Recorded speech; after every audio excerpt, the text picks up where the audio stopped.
बोलती पुस्तके. ज्यांना वाचनाचा नाद त्यांना बोलती पुस्तके घाली साद. आमचं चॅनल सबस्क्राईब करा आणि सबस्क्राईब करायला इतरांनाही सांगा. नमस्कार श्रोते मित्र हो, बोलती पुस्तके सादर करत आहे लेखक श्री शरणकुमार लिंबाळे सर लिखित कादंबरी राणी माशी. प्रकरण 9. निवेदन कुसुम. आज रविवार, सुट्टीचा दिवस. घरात साफसफाई चालली होती. मी कपडे धुण्यासाठी काढले, खिसे तपासले. शरणच्या पॅन्टच्या खिशात मला स्वातीची चिठ्ठी सापडली आणि खूप दिवसांपासूनचा माझा संशय खरा ठरला. आमच्या घरात स्वातीविषयी रोज चर्चा व्हायची. समीर, दिनेश आणि शरण स्वातीविषयी गप्पा मारत बसायचे, हसायचे. पूर्वी आमच्या घरी कार्यकर्ते येत, चळवळीवर चर्चा होई, ऐकायलाही बरं वाटायचं. पण अलीकडे स्त्रियावरच्या चेष्टा आणि चर्चा चालल्या ऐकून मला चीड येई. मी स्वातीला पाहण्यासाठी, तिची ओळख करून घेण्यासाठी तडपडायची. तिच्याशी मैत्री करावी, तिला घरी बोलवावं, आपणही तिच्या घरी जावं असं वाटायचं. पण घडत गेलं नेमकं त्याच्या उलट. एकदा शरणच्या खिशात स्वातीचा हातरुमाल सापडला. स्वातीची एक एक वस्तू चोर पावलानं घरी येत होती. कधी तिचं पेन, कधी पुस्तक, कधी डायरी, कधी तिची पत्र, कधी तिची गाडी. संध्याकाळी 5ला घरी असणारे शरण आता रात्री 9, 9:30 वाजेपर्यंत येऊ लागले. पाऊस असला की स्वातीची गाडी घेऊन यायचे. कधी स्वाती त्यांना चौकापर्यंत आणून सोडायची. मी दारात बसून वाट पाहत असायची. यांचं येणं लांबायचं. माझा राग वाढायचा. मी माझा संताप पोरांवर काढायची, त्यांना मारायची. शरण उशिरा झाला की सोबत समीरला घेऊन यायचे. मी समीर सोबत होतो म्हणून थाप मारायचे. चोराचे साथीदार चोर म्हणून मी तडपडायची. कुणाशीच नीट वागायची नाही. मला खूप त्रास व्हायचा.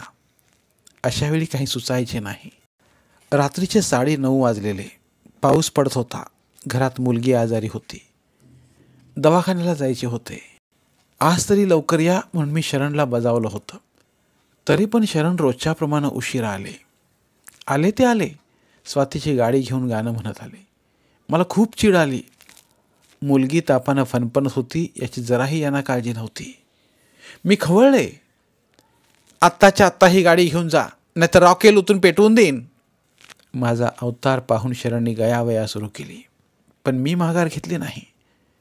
तशाही पावसात रात्री शरण गाडी समोरच्या घरी ठेवून आले. ती रात्र भांडणात गेली. माझा संसार बिघडत चालला होता. शरण रोजच्या रोज स्वातीकडे ओढले जात होते. मी कुठे कमी पडते हे कळत नव्हतं. शरणशी भांडणं, रडणं आणि भांडल्याचं समाधान मिळवणं हा माझा कार्यक्रम झाला होता. रोज एक स्वातीची चिठ्ठी सापडत होती. शरण स्वातीच्या चिठ्ठ्या आणून कुठं कुठं लपवून ठेवायचे.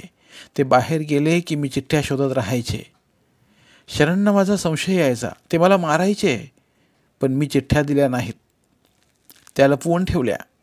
स्वाती मात्र मुरलेली होती. ती बहुतेक चिठ्ठ्यावर सही करायची नाही, स्वतःचं नाव लिहायची नाही. बऱ्याच चिठ्ठ्या इंग्रजीत लिहिलेल्या असायच्या, त्यामुळं मला त्या वाचता यायच्या नाहीत. एकदा शरणनं स्वातीचा फोटो आणलेला. तो मला सापडला. मी भांडायला सुरुवात केली. स्वाती कशी आहे हे तुला दाखवण्यासाठी तिचा फोटो आणलाय, उद्या परत करीन. शरणनंही खुलासा केला. मला तो पटला नाही, पण त्यावर विश्वास ठेवण्याशिवाय गत्यंतर नव्हते. मी जास्त संशयाने पछाडू लागले. एक विवाहित स्त्री एका विवाहित पुरुषाला फोटो कशी देते हे कळायचं नाही. मी खूप विचार करायची. रात्री झोप यायची नाही, जेवण जायचं नाही. सारखी चिंता करत बसायची. मुलात जीव रमायचा नाही, कशातच लक्ष लागायचं नाही. शरणमुळं मला वाचण्याची आवड लागली होती. मला कविता कळायची नाही, तरी पण मला शरण कविता वाचून दाखवायचे. कवितेचा अर्थ समजावून सांगायचे. रोजच्या वर्तमानपत्रातल्या बातम्या वाचल्या की नाही चौकशी करायचे. वर्तमानपत्र वाचले नसेल तर रागवायचे, पण स्वातीची मैत्री झाल्यापासून त्यांचं माझ्याकडे दुर्लक्ष होऊ लागलं. आता त्यांच्या साहित्याची पहिली वाचक स्वाती होत होती. हे माझं सुख हिरावलं जात होतं. शरणच्या कथा कादंबऱ्या वाचणं, ते लिहून काढणं, प्रकाशकाकडे पाठवणं अशी कामं स्वाती करत होती. शरणचा स्वभावच असा की काहीही घडलेलं ते मला येऊन सांगायचे. त्यांच्या मनात काही राहत नाही. स्वातीबरोबर मारलेल्या गप्पा, तिची केलेली चेष्टा, त्यांची झालेली भांडणं सगळं येऊन सांगायचे. मीही ऐकून घ्यायची आणि नंतर रात्रभर भांडत राहायची. एवढं होऊनही त्यांचं सांगणं थांबायचं नाही. हातून घडलेलं सर्व सांगायचे. मीच एकदा म्हणाले, तुम्ही करताय ते निदान घरात तरी सांगू नका, हे ऐकून मला त्रास होतोय. पण ते त्यांच्या स्वभावातच नव्हतं. स्वातीविषयी जे जे मला सांगायचे तेच त्यांच्या लेखनात यायचं. त्यामुळं मला ते सर्व खरं वाटायचं. बारामशीमधली आणि परपुरुषमधली स्वाती मला खरी वाटायची. मी आतल्या आत जळायचे. माझ्या पोटात भीतीनं गोळा उठायचा. पुढं काय वाढून ठेवलं हे कळायचं नाही. आम्ही एकदा गुलजारचा इजाजत चित्रपट पाहायला गेलो होतो. सोबत दिनेश होता. माझ्या 12 वर्षाच्या संसारात आम्ही मिळून पाहिलेला हा पहिला चित्रपट. हा चित्रपट पाहण्यासाठी स्वाती आली होती. आम्ही चित्रपट पाहायला येणार असल्याचं शरणने तिला सांगितलं होतं. स्वाती मला पाहण्यासाठी आली होती. मलाही स्वातीला भेटायचं होतं, पण शरणने टाळलं. त्यांना माझी लाज वाटली असावी, कारण मी मॉडर्न कुठे होते. मोठ्या नाईलाजाने त्यांनी मला सिनेमाला आणलं होतं. मी स्वातीचा फोटो पाहिला असल्यामुळे तिला पाहिलं होतं. स्वाती शरणसाठी भेटवस्तू आणायची, शरण स्वातीसाठी. शरणची परीक्षा फी स्वाती भरायची. खर्चण्यासाठी पैसे द्यायची. मी चिडायचे, तुम्हाला तिनं पैसे देऊन विकत घेतलंय, तुम्हाला भाड्यानं ठेवलंय. पण शरण हसून गप्प व्हायचे, चिडायचेच नाहीत. याचाही मला राग यायचा. हा वाघासारखा माणूस शेळीसारखा कसा वागतोय हेच कळायचं नाही. चहा थंड झाला किंवा वरणात मीठ जास्त पडलं की आकाश पातळ एक करणारे शरण आता देईन ते खायचे. त्यांचं हे थंड पण मला खूप खूप बोचायचं.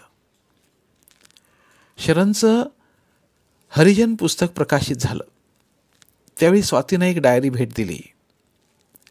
या डायरीत स्वातीनं पानाफुलांची चित्र काढलेली होती. यात चिमणा चिमणीची ही चित्र होती. कवितेच्या ओळी होत्या. मला या जोडीनं काढल्या चिमणा चिमणीच्या चित्राचा खूप राग यायचा. एके दिवशी मी चिमणीचं चित्र खराब केलं. शरणला ते कळलं. त्याने खूप रागावले, पण मी कबूल केलं नाही. छाती धडधडत होती. मी धीर सोडला नाही. त्यांनी हे चित्र परत रंगवून आणलं. मीही ते पुन्हा एकदा खराब केलं आणि आसुरी आनंद मिळवला. घरचं सर्व मलाच करावं लागे. मुलांची शाळा, दवाखाना, बाजार, घरकाम मी एकटीच करीत असे. केवळ 1 तारखेला सर्व पगार मला देऊन शरण नामानिराळे व्हायचे. एवढं खरं की त्यांना कुठलं व्यसन नव्हतं. त्यांचं कपड्यांवर खूप प्रेम. कपडे आणि पुस्तकं या त्यांच्या आवडीच्या वस्तू. अलीकडे सर्वच गोष्टी स्वाती डोकावू लागली होती. शरण एकाकी असताना विचार करायचे, उगीच हसायचे. मला याची चीड यायची. माझं 3रं बाळंतपण झालं त्यावेळी पाकिस्तानच्या राष्ट्राध्यक्षा बेनजीर यांचं नाव मला खूप आवडू लागलं होतं. मला मुलगी झाली होती, तिचं नाव मला बेनजीर ठेवायचं होतं. पण शरणने मुलीचं नाव स्वातीच्या मैत्रिणीचं ठेवलं. यावरून आमच्या घरात भांडणं झाली. मी या नावानं माझ्या मुलीला हाक मारणार नाही म्हणून अडून बसले. स्वाती प्रकरण वाढत चाललं होतं. ते थांबवण्यासाठी काय करावं हे कळत नव्हतं. मी उद्ध्वस्त होत होते. तोंड दाबून बुक्क्यांचा मार सहन करावा लागायचा. धड रडताही यायचं नाही, कुणाला सांगताही यायचं नाही. आपल्याच नवऱ्याची इज्जत आपण कशी घालवायची. त्याने तर अब्रू सोडलेलीच होती. यांची लोकात चेष्टा होत होती, तरी त्यांना कळायचं नाही. स्वातीमुळं हे वेडे झाले होते. शेजाऱ्यात चर्चा व्हायची. मला रडू यायचं. मुलं माझ्या तोंडाकडे बघून रडायची. म्हणून मी संडासमध्ये जाऊन रडायचे. संडासाचा घाण वास यायचा. माझी ही घुसमट पाहून शरणनी स्वातीला घरी आणलं. मी तिच्यासाठी जेवण केलं होतं. स्वातीही आली. माझ्या मनातल्या सगळ्या शंका बोलून दाखवायचं ठरवलं होतं, पण तिचा चेहरा पाहून विचारू नये वाटायचं. शेवटी विचारण्याचं धाडस केलंच. मी काही विचारावं म्हटलं की स्वाती टाळाटाळ करायची, दुसराच विषय काढायची. माझंही धाडस होत नव्हतं. तू तुझ्या नवऱ्याला सांभाळ म्हटलं किंवा माझ्यावर हा घाणेरडा आरोप आहे असं म्हटलं तर मी काय उत्तर देणार? तरीही मी धीर सोडला नाही. परत अशी संधी मिळणार नाही तेव्हा आताच विचारलं बरं म्हणून मी विचारायला सुरुवात केली. तुमची मैत्री कसल्या प्रकाराची आहे? हे लवकर घरी येत नाहीत. तुझ्यासाठी त्यांना वेळ आहे पण माझ्यासाठी नाही. मी त्यांना थांबू नका म्हणते पण ते ऐकत नाहीत. त्याला मी काय करू? स्वाती, तू शरणकडे फोटो देतेस. तुझा फोटो नेहमी त्यांच्याकडे असतो. मी काय करणार? ते जबरदस्तीने फोटो घेतात. स्वाती, तुझ्या काही चिठ्ठ्याही सापडल्यात. त्यात तुम्हाला काही खटकण्यासारखं आहे का? स्वाती मला वेड्यात काढत होती. एकीकडे वाटायचं की शरणचा स्वभावच थोडा आगाऊ आहे, पण माझ्यातलं असमाधान स्वातीच्या उत्तरानं कमी झालं नाही. मी बोलतच राहिले. तुमची भांडणं आणि चेष्टा शरण मला घरी सांगतात. ते मूर्ख आहेत. त्यांना काय सांगावं कळत नाही. स्वाती, मला 3 मुलं आहेत. माझ्या संसारात तुम्ही विष कालवू नका. तुमच्या नवऱ्यानं दुसऱ्या बाईचा फोटो आणला तर चालेल का? नाही चालणार. ज्याचा संसार त्यालाच जपावा लागतो. स्वाती, मी शेवटचं सांगते. यापुढं तुमचा फोटो मिळाला तर मी तुमच्या नवऱ्याकडे येईन. माझ्या या बोलण्यावर स्वाती गप्प राहिली. मीच न राहून म्हटलं, घरी येत जा, आपली मैत्री होईल. तेव्हा स्वातीचा होकार मिळाला. मीही येईन, तुम्हीही माझ्या घरी या. मी तुम्हाला घरी घेऊन जाईन. पण स्वातीनं मला कधीच घरी नेलं नाही. शरणनी स्वातीला पाठवलं. घरी आले. मी काय बोलले, काय विचारले याची चौकशी केली. कारण आम्ही दोघी बोलताना तुम्ही थांबायचं नाही असं मी त्यांना सांगितलं होतं. त्यांनीही माझं म्हणणं पाळलं होतं. मी स्वातीला जे काही विचारलं ते सर्व सांगितलं. शरणनीही स्वाती जाताना काय म्हणाली होती हे सांगितलं. सगळ्या गोष्टी घरात कशाला सांगतात, घराबाहेर मैत्री ठेवूया. हे ऐकून मला खूप वाईट वाटलं. पुढे एकदा स्वाती घरी आली. ते शरणचा वाढदिवस म्हणून. तिनं अमृता प्रीतमचं पुस्तक भेट म्हणून आणलं होतं. गेल्या 12 वर्षांच्या संसारात आमच्या घरात कुणाचाच वाढदिवस साजरा झाल्याचं मला आठवत नाही. माझा किंवा शरणचा, आमच्या लग्नाचा किंवा मुलाचा वाढदिवस आम्ही कधीच साजरा केला नाही. वाढदिवस साजरा करायचा असतो ते केवळ सिनेमा आणि TV यातूनच आम्हाला समजे. वाढदिवसाचा आणखी एक प्रसंग आठवतो, तो म्हणजे समीर जोशीच्या मुलाचा. या वाढदिवसाला स्वाती आली होती. कॅमेराही तिनंच आणला होता. शरणने तिचे फोटो काढले, पण माझे फोटो काढले नाहीत. मी स्वातीशी बोलावे, हसावे हा शरणचा आग्रह. माझा या गोष्टीला ठाम नकार असे. त्यामुळे शरण माझ्यावर चिडायचे, खूप चिडायचे. स्वाती माझी देवता आहे, तिच्यामुळेच मी चांगलं लिहितोय. शरणच्या तोंडून स्वातीचं कौतुक ऐकलं की अंगाचा तीळ पापड व्हायचा. वाढदिवसाच्या निमित्तानं रात्री जेवणाचा कार्यक्रम होता. शरण जेवण करून गेलेले. स्वाती आली. ती आल्यावर सारं वातावरण बदललेलं. तिची चेष्टा मस्करी सुरू होती. ती हसून दाद द्यायची. तिच्याजवळ बसून जेवण करण्यासाठी जमलेल्या पुरुषांत स्पर्धा लागलेली. जेवतानाही तिच्या फिरक्या घेत होते. स्वातीला या सर्व गोष्टींची मजा वाटत होती. रस्त्यानं मी कंपनी देईन, काळजी करू नका, वाड्यात सोडेन, गाडी काढून देऊ का? बाईला पुरुषांचा वाराच माहीत नाही वाटतं. असे संवाद ऐकून मला किळस वाटायची. स्वाती मात्र सर्वांचं बोलणं हसण्यावर उडवायची. हे तिचं मोकळं वागणं पाहिल्यावर तिच्याविषयी माझ्या मनात अविश्वास निर्माण झाला. रात्री तिनंच मला घरी आणून सोडलं. शरणचं उशिरा येणं, माझं विचारणं, त्याचं अंगावर धावून येणं, पटत नसेल तर निघून जा म्हणणं, माझं रडणं हे नित्याचं झालं होतं. मला आनंद मिळत असेल तर मी वेश्येकडे जाऊन राहीन, हा त्यांचा आवेश. मी या सर्व प्रकाराला कंटाळून घराबाहेर पडले. रात्रीची वेळ, सोबत मुलं. इतक्या रात्री कुठं जावं कळत नव्हतं. इतक्या शरण धावतच आले. इतक्या रात्री जाऊ नकोस, वाटल्यास उद्या सकाळी जा, म्हणून त्यांनी रस्ता अडवला. मुलं रडत होती. शेवटी मुलांकडं पाहून मला परतावं लागलं. मी माझं दुःख कुणाकडं सांगणार? लोक आपल्याकडं सहानुभूतीनं पाहणार, ते मला नको होतं. लोकांत चर्चा नको होती, मुकाट्यानं सहन करणं भाग होतं. एकदा आमच्याकडं माझी आई आली. 4 दिवस तिला माझ्याकडे राहायचं होतं. शरणनी माझ्या आईला एकाचं 2 करून सांगितलं, ही मला नीट बोलत नाही, सतत भांडत राहते, जेवणही नीट करून देत नाही, सतत संशय घेते, स्वातीचं नाव घेऊन आरोप करते. आवडत नसेल तर हिला घेऊन जा, मला हा रोजचा त्रास नको आहे. आईला येऊन 2 दिवस झाले होते. तिला आणखी 4 दिवस सुखानं माझ्याकडे राहायचं होतं. नेहमी विनवणी करणारे शरण माझ्या माहेरचं कुणी आलं की धुसफूस करत असतात. माझ्या माहेरचं कुणी आलं की मी शरणच्या पुढं करते, कारण शरणनी काही तक्रार करू नये. आम्ही सुखी आहोत हे माझ्या माहेरच्यांना कळावं, ही माझी इच्छा असते. ती पण पूर्ण होत नाही. मीही बिघडले आणि बॅग भरली. आईचं समजावणं सुरू. तिच्या हिताच्या 4 गोष्टी. अगं, शरण पुरुष आहे, त्यांना काहीही करू दे, तू त्याच्याशी भांडू नकोस. तुला काही कमी आहे काय ते सांग. ते 10 बायका करू देत, तुला उपाशी तर ठेवीत नाहीत ना. तुझं काय बिघडतंय? आईचा उपदेश ऐकून मी पार मनातून कोसळून गेले. ठीक आहे म्हणून गप्प बसले. स्वातीच्या चिठ्ठ्या खूप जमल्या होत्या. रोज एखादी तरी चिठ्ठी मिळायची. कितीतरी चिठ्ठ्या यांनी माझ्यापुढं फाडल्या आहेत.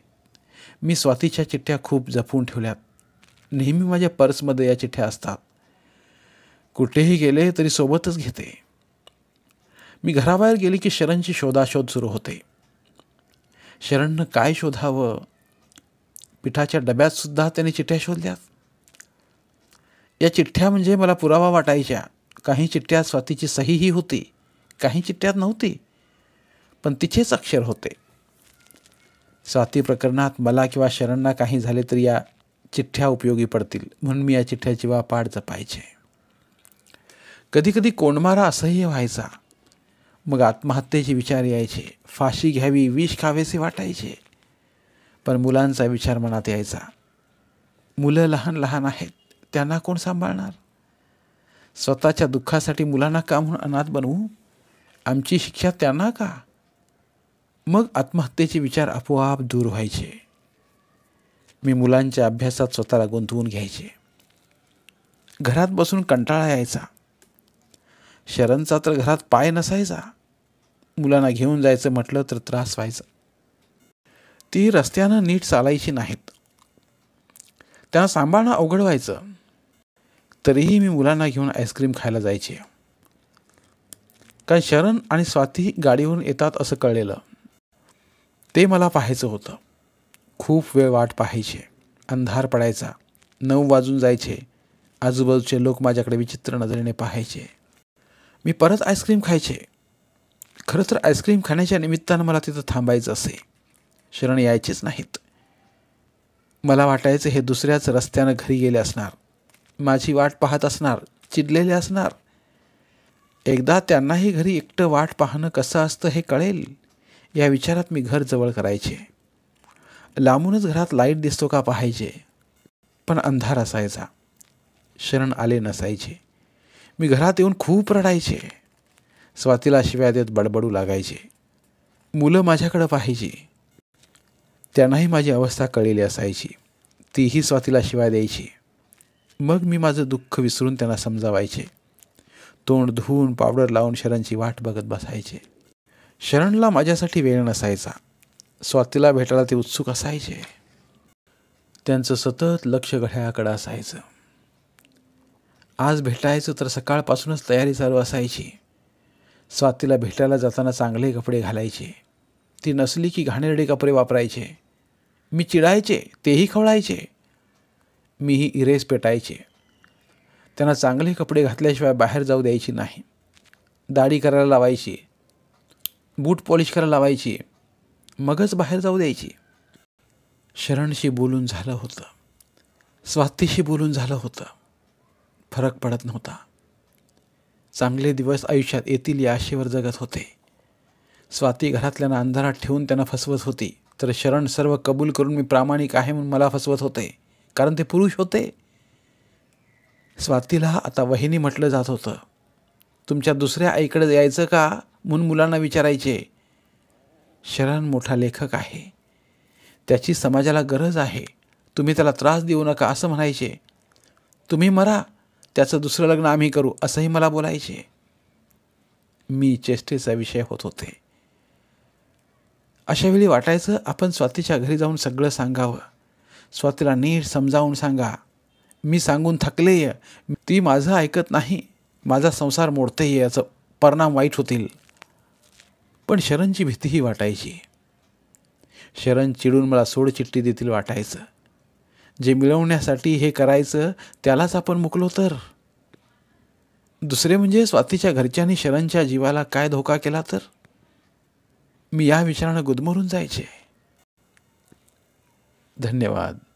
उर्वरित कादंबरी पुढील भागात. धन्यवाद. बोलती पुस्तके श्रोते मित्रांसाठी मराठी साहित्याचा खजिना फक्त 59 रुपयात. फक्त 59 रुपये माफक फी भरून आमच्या साहित्यरत्न या चॅनलचे सभासद व्हा व भरपूर मराठी ऑडिओ बुक्सचा आस्वाद घ्या.